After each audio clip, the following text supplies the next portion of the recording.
আচ্ছা, নেক্সট যেটা human factor. So human factor কি?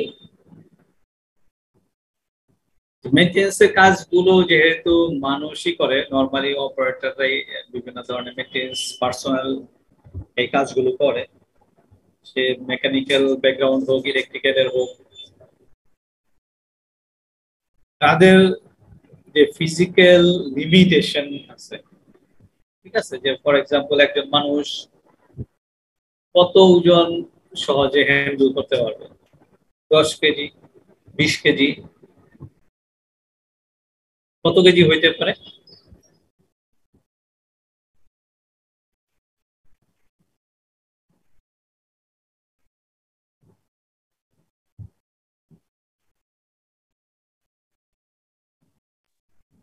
তো একটা পার্টস যেন মানুষ খুব সহজে রিপ্লেস করতে পারে, সেটা খেয়াল রাখা। তার মানে সব পার্ট যে মানুষ রিপ্লেস করতে পারবে ম্যানুয়ালি সেরকম না, বাট যেই পার্ট গুলো ফ্রিকোয়েন্টলি ফেল করে বা রিপ্লেস করতে হয় অথবা রিপেয়ার করতে হয়, সেগুলোর জন্য মানুষের যে লিমিটেশন আছে, সাইজের হইতে পারে, ওয়েটের হইতে পারে, সেগুলো বিবেচনা করে। ওকে, দেন সেফটি।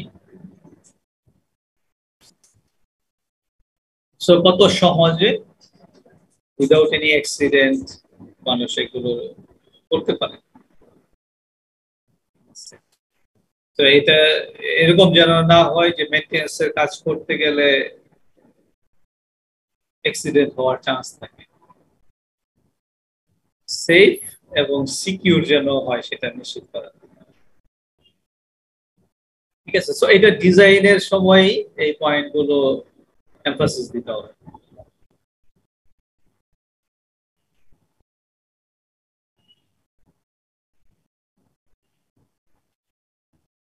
দেন টেস্ট পয়েন্টস, বিভিন্ন টেস্ট পয়েন্ট থাকে, সেই টেস্ট পয়েন্ট গুলো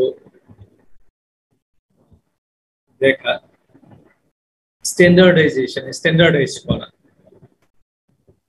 যেমন ফর এক্সাম্পল যে স্ক্রু অথবা নাট অথবা বোল্ট বা বিভিন্ন ধরনের কম্পোনেন্ট থাকতে পারে, সেগুলো যদি নন স্ট্যান্ডার্ড হয় তাহলে এটা মেইনটেন্স ওয়ার্কের সাথে যারা ইনভলভ তাদের জন্য খুব ডিফিকাল্ট হয়ে যায়। ঠিক আছে, standard part screw nut bolt এগুলো খুব সহজেই অ্যাভেলেবল থাকে, লোকাল মার্কেট থেকে খুব সহজেই রিপ্লেস করা যায়, এবং সেগুলো ফর এক্সাম্পল স্ক্রু ড্রাইভার অথবা অন্যান্য যে টুলস গুলো থাকে সেগুলো ইউজ করা যায় সহজে।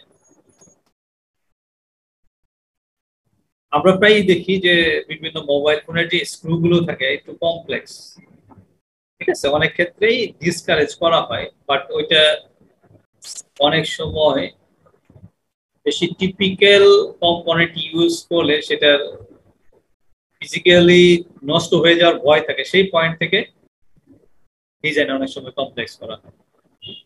যেমন ফর এক্সাম্পল হেক্সাগোনাল নাও অথবা স্ক্রু গুলো থাকে ভিতরে হেক্সাগোনাল হোল থাকে, জাস্ট সিম্পলি ফ্ল্যাট স্ক্রুড্রাইভার অথবা স্টার স্ক্রুড্রাইভার দিয়ে খোলা যাবে এরকম না। ওকে, দেন কন্ট্রোলস। সো বিভিন্ন সেন্সরের উপর ভিত্তি করে বিভিন্ন জিনিস কন্ট্রোল করতে হয়, সেগুলো যেন খুব সহজে কন্ট্রোল করা যায়। যেমন একটা ইঞ্জিনের ক্ষেত্রে যদি আমরা চিন্তা করি যে ইঞ্জিনের আরপিএম কন্টিনিউয়াসলি চেঞ্জ করা বা ইঞ্জিনের হর্স পাওয়ার চেঞ্জ করা, অ্যাক্সিলারেটর কে এঙ্গেজ করা বা অ্যাক্সিলারেট করা, এগুলো যেন খুব সহজে করা যায়। তারপরে ইলুমিনেশন, যেসব জায়গায় সম্ভব ইলুমিনেশন অ্যাড করা, অনেক ক্ষেত্রেই লাইট কম থাকলে যেন খুব সহজে ভিজিবল হয়, খুব সহজে দেখা যায়, নিশ্চিত করা। আচ্ছা, ওয়েটের কথা আমি বললাম যে এখানে হিউম্যান ফ্যাক্টরের সাথে কানেক্টেড। হিউম্যান ফ্যাক্টর যখন কনসিডার করা হয়, ওয়েট একটা বিরাট ফ্যাক্টর। অনেক সময় ম্যানুফ্যাকচারিং ও ডিফিকাল্ট। সাইজ যত বড় হয় কোনো একটা মেশিন বা কম্পোনেন্ট বা পার্টের, সেটা দেখা যায় ম্যানুফ্যাকচার করতে গেলেও অনেক ডিফিকাল্টি ফেস করতে হয়। সো সহজে যেন ম্যানুফ্যাকচার করা যায় এবং সহজে যদি কোনো অংশ রিপ্লেস করা দরকার হয় সেটা যাতে করা যায় সেটা নিশ্চিত করা। দেন লুব্রিকেশন। লুব্রিকেশন একটা টিপিক্যাল ইঞ্জিনের ক্ষেত্রে আমরা জানি গাড়িতে ইঞ্জিন অয়েল ইউজ হয়, লেদ মেশিন বা মিলিং মেশিনে লুব্রিকেটিং অয়েল ইউজ করা হয়। বিভিন্ন মুভিং পার্টস যেখানে থাকে, রিলেটিভ মুভমেন্ট যেখানে থাকে, সেখানে খুব সহজে যেন লুব্রিকেশন করা যায় সেটা নিশ্চিত করা। যেমন ফর এক্সাম্পল, ইঞ্জিন এর ক্ষেত্রে যদি আমরা চিন্তা করি, একটা ক্র্যাঙ্ক শাফট থাকে, তাই না? জি স্যার। লুব্রিকেটিংটা খুবই ক্রিটিক্যাল এবং অনেক ক্ষেত্রেই ইঞ্জিন ফেল করে এবং ইঞ্জিনকে ফেলে দিতে হয়, ইঞ্জিন রিপ্লেস করতে হয় যদি ক্র্যাঙ্কশ্যাফট প্রপারলি লুব্রিকেটিং না হয়। এই লুব্রিকেশন গুলো কিভাবে নিশ্চিত করে? পুরো ইঞ্জিনের ভিতরে আমাদের শরীরে যেরকম ব্লাড ভেসেল আছে, আমরা এটাকে কি বলি, শিরা ধমনী, তাই না? তো এরকম চিকন চ্যানেল থাকে বিভিন্ন মুভিং পার্টের জয়েন্টে লুব্রিকেটিং অয়েল পৌঁছানোর জন্য। সো এটা ইঞ্জিনের ক্ষেত্রে হইতে পারে, মেশিন, অন্যান্য lathe machine, milling machine, shaper machine, বিভিন্ন ধরনের মেশিনের ক্ষেত্রে হয়তো কিছু। ওকে, তারপরে আমরা আলোচনা করছি অ্যাক্সেসিবিলিটি।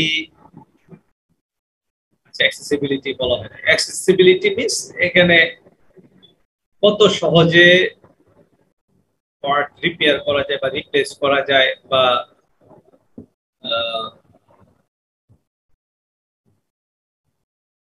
কি বলে মেরামত করা যায়। যেমন ফর এক্সাম্পল ইঞ্জিনের ক্ষেত্রে যদি আমরা চিন্তা করি যে এয়ার ফিল্টার চেঞ্জ করতে হয়, ইঞ্জিনিয়ার ইনটেক এয়ার ফিল্টার, ঠিক আছে, যেদিক দিয়ে এয়ার ইঞ্জিনে আসে, তারপরে ওই এয়ারের সাথে ফুয়েল মিক্স করা হয়। সো এয়ার ফুয়েল মিক্সিং এরপরে কম্বাশন হয়, তারপরে ইঞ্জিন চলে। ঠিক আছে, এখন ইঞ্জিনে যে এয়ারটা ঢুকে সেখানে যদি ডাস্ট বা এক্সটার্নাল বিভিন্ন সলিড পার্টিকেল ঢুকে, তাহলে ইঞ্জিন খুব দ্রুত নষ্ট হয়ে যাবে। এই জন্য ইঞ্জিনের ফিল্টার চেঞ্জ করতে, ফিল্টার দিতে হয়, এয়ার ফিল্টার, বাতাস যাতে কোনো পার্টিকেল না ঢুকে সেটা এনশিওর করা যায়। তো এখানে ইঞ্জিনের এয়ার ফিল্টারটা যেহেতু ফ্রিকোয়েন্টলি চেঞ্জ করতে হয়, তাহলে এটা এমন ভাবে ডিজাইন করা ইঞ্জিনকে যেন খুব সহজে চেঞ্জ করা যায়, উইদিন 1 মিনিট 2 মিনিটের মধ্যে দেখা যায় ইঞ্জিন এয়ার ফিল্টার চেঞ্জ করতেছে। ঠিক আছে, সো এরকম অ্যাক্সেসিবিলিটি আমরা যদি দেখি, ফ্রিকোয়েন্ট চেঞ্জ গুলো আর কোথায় করতে হয়? গাড়ির ইঞ্জিনের ক্ষেত্রে ইঞ্জিন অয়েল, তারপরে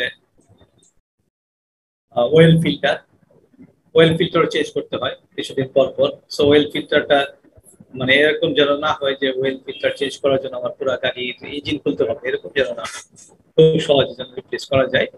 এবং ডেফিনেটলি আমার ইঞ্জিনের যে ফাংশনালিটি সেটাকে হ্যাম্পার না করে। ঠিক আছে, এখন আমি যদি ইঞ্জিনের ওয়েল ফিল্টারটা একেবারে ইঞ্জিনের উপরের দিকে দিই, খুব সহজে আমি চেঞ্জ করতে পারবো, কিন্তু উপরে দিলে ইঞ্জিনের যে পারপাস লুব্রিকেশনের, ওয়েলকে ক্লিন রাখা, সেটা করা সম্ভব না। এটাকে নিচের দিকে দিতে হবে এবং একটা কনভিনিয়েন্ট লোকেশনে দিতে হবে যেন খুব সহজে রিপ্লেস করা যায়। ঠিক আছে, তারপরে ইনস্টলেশনের ইস্যু আসে। তো এমন ভাবে প্রোডাক্ট ডিজাইন করা যেন ইনস্টলেশনের খুব ডিফিকাল্টি ফেস করতে না হয়। যেই আইটেম যত দ্রুত, সে ফর এক্সাম্পল আমরা যদি এখনকার যেই থ্রি হুইলার পাওয়া যায়, অটো না, ব্যাটারি চালিত, সো যেই থ্রি হুইলার যত সহজে ইনস্টল করা যায়, ওইটার পপুলারিটি তত বেশি হয়। ঠিক আছে, ইনস্টলেশন যদি ডিফিকাল্ট হয়, হ্যাঁ, যদি আমার ইনস্টল করতে গিয়ে ওয়েল্ডিং করতে হয়, আরো কি বলে যে জটিল কোনো মেশিনিং প্রসেস ইউজ করতে হয়, তাহলে কিন্তু কাজ হবে না। ঠিক আছে, ওইটা ওই প্রোডাক্টের ডিমান্ড কমে যাবে। সো ইনস্টলেশন যেন সহজ হয়। দেন ট্রেনিং নিডস, অ্যাডজাস্টমেন্ট, ক্যালিব্রেশন, এগুলো মাথায় নিতে হবে অথবা এমফাসিস দিতে হবে। সো বিভিন্ন টুলস, লেভেলিং এবং coding, door size, shape, failure indicator, connectors, test hookups, so এই জিনিসগুলো এমফাসিস দেওয়া দরকার।